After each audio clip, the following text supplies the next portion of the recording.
नमस्कार, मॅलो किचनमध्ये तुमचं खूप खूप स्वागत। रेडीमेड चकली भाजणीची चकली आज आपण बघणार आहोत।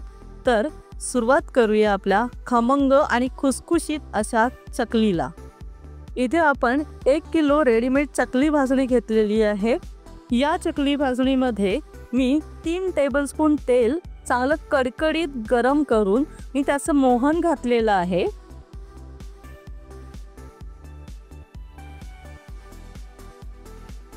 यामध्ये 1.5 टेबलस्पून ओवा घातलेला आहे। आता यामध्ये 1.5 टेबलस्पून तीळ घातलेले आहेत। आता याच्यामध्ये लाल मिरची पावडर 2 टेबलस्पून घातलेली आहे। आता यामध्ये चवीनुसार मीठ घातलेलं आहे आणि हे सगळं मिश्रण व्यवस्थितरित्या मिक्स करून घेतलेलं आहे।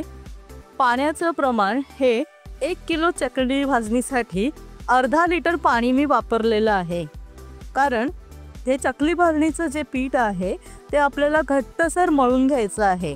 घट्टसर पीठ मळल्यानंतर आपल्याला जवळजवळ अर्धा ते पाऊण तास ते चांगलं सेट करत ठेवायचं आहे।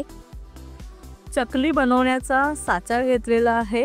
या साच्याला आतून व्यवस्थित तेल लावून घेतलेलं आहे आणि ही घट्टसर मळलेली चकली भाजणीचे हे जे पीठ आहे ते आपण गोळे याच्यामध्ये घालून घेणार आहोत। आणि नेहमीप्रमाणे आपण लहान मोठ्या आकाराच्या हव्या तशा चकल्या पाडून घेणार आहोत। एका कढईमध्ये तेल चांगलं गरम करून घेतलेलं आहे। त्या कढईमध्ये ह्या तयार केलेल्या चकल्या आपण भाजून घेणार आहोत। चकल्या सोडते वेळी गॅस जरा मोठा असावा आणि 1 मिनिटानंतर गॅस मध्यम असावा। अशा प्रकारे खमंग आणि खुसखुशीत अशा रेडीमेड भाजणीच्या चकल्या तयार झालेल्या आहेत।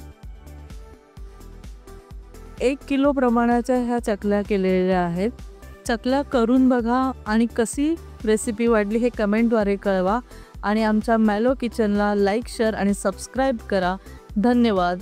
अन्न हे पूर्ण ब्रह्म।